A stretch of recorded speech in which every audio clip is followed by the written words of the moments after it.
dal qurba ah ha ku talagalnina inaad hanti kala tagtaan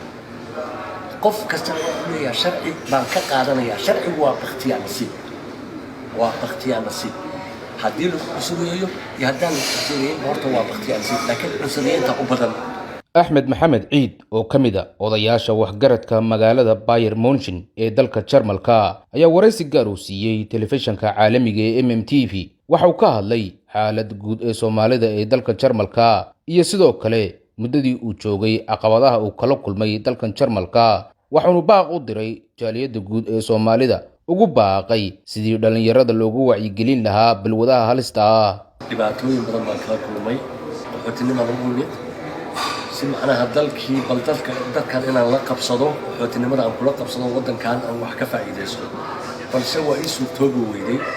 oo cusurnimo ayaan waddankaa ku arkay ninka waxaan leeyahay dhalinyarada Soomaali oo soo socota wadamada Yurub soo socota Yurub wax yaala meeshaan ma jiraan nin hanti ka tabcay midna ma laha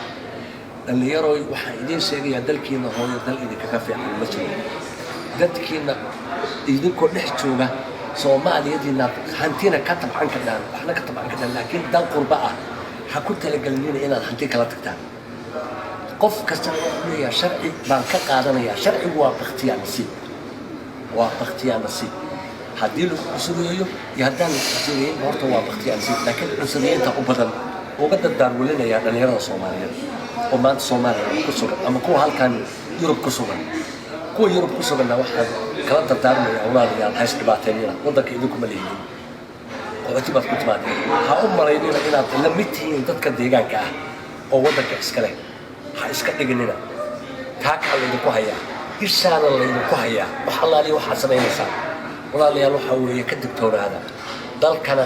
si wanaagsan ugu noolaada maadaama aad soo gasheen dhibka iyo dagaalkana iska daaya balwaddan iska daaya oo dhibaatada idiin keenaysa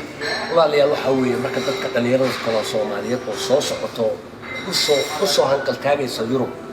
Yurub maanta wax faa'iido ay leedahay midna ma jiraan dalkaaga hooyo waxaan ahayn kuma hubsana aniga dhibka iyo qaxadkii soo maray waan ilmeeyey waxaan xasuustay inaan ahay qof Soomaali ah waan ciidaydii ay macnaha aan ka galay dambi oo aan ka soo tahriibay oo aan ka soo tegay anigu xanuun darteedna aan u soo kacay laakiin insha Allah haddii ilaahay ma nafta hadduu ilaahay ii badbaadiyo xanuunadaydaani waxaygan hadday ii dhammaadaan iyo dawooyinkayga ballan waxaan ku qaaday waddankayga inaan ku noqdaa oo aan ku kala wareegaa waddankayga hooyo waddan iiga fiican oo iiga wanaagsan ma jiro walaalayaal waxa weeye qof kastoo niyadaada waxaad gelisaa waddankaaga hooyo waxaan ahayn oo aad macnaha waddankaaga hooyo dalkaaga fiican heli mayso ama Maraykan aad ama Yurub imow ama waddan qurba soo aad qof kastoo ka fakar maadaama aan ninkaana TV-gaana noo yimid aad iyo aadna waan usoo dhaweynayaa TV-ga kan NTV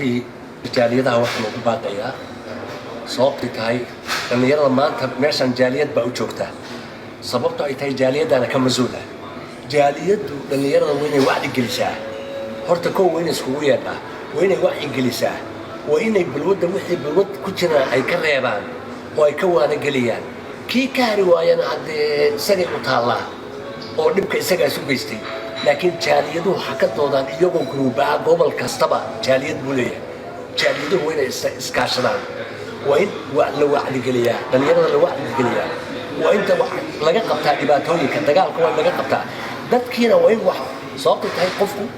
meeshaan jooga waxbarasho inuu ku jiro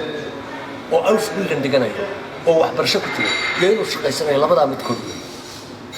iyo qof bihindada aan shaqaysan karin oo xanuunsanoo social ay hayso waxaan u sheegayaa marka jaaliyaduhu inay taas dhalinyarada ugu waaniyaan oo ay ka reebaan dhibka iyo qaxarka haysta qofku bini'aadanka mar cunsurinimo haddii lagula dhaqmo jaaliyaddu waa inay ka hadashaa warna qofkaani maxaa lagu haystaa dhibka lagu haystaa muxuu yahay waa in qof Soomaaliya qaxootiga weeye waxa weeyaan in sharcigiisa ama la siiyo ama shaqo geliyo aan ka codsanaya marka jaaliyadaha dhalinyarada dhibaatada haysata in midiyad ay dhalinyaradu qaateen oo ay dan laayeen waa jiraan sababta tahay maxaa ku kalifay jaaliyad caawisaan la waayo cid ka hadashaan la waayo cid garab siisaan la waayo qofkiina luuqadiina ma yaqaan beertuu galay marka waxaana lagu hayaa cusubiyadna waa lagu hayaa beertiina wuu galay walaalayaal macaana waxa weeye waxaan ku codsanayaa jaaliyadaha yurub jooga inay taakuleeyaan dhallinyarada turjumaanna u qabtaan looyaro u qabtaan dadka waaniyaan wacyigeliyaan dhib dhallinyaradana waxaan ku codsanayaa dhibka inay iska daayaan waa Yalla Mudakar MMTV Jarmalka.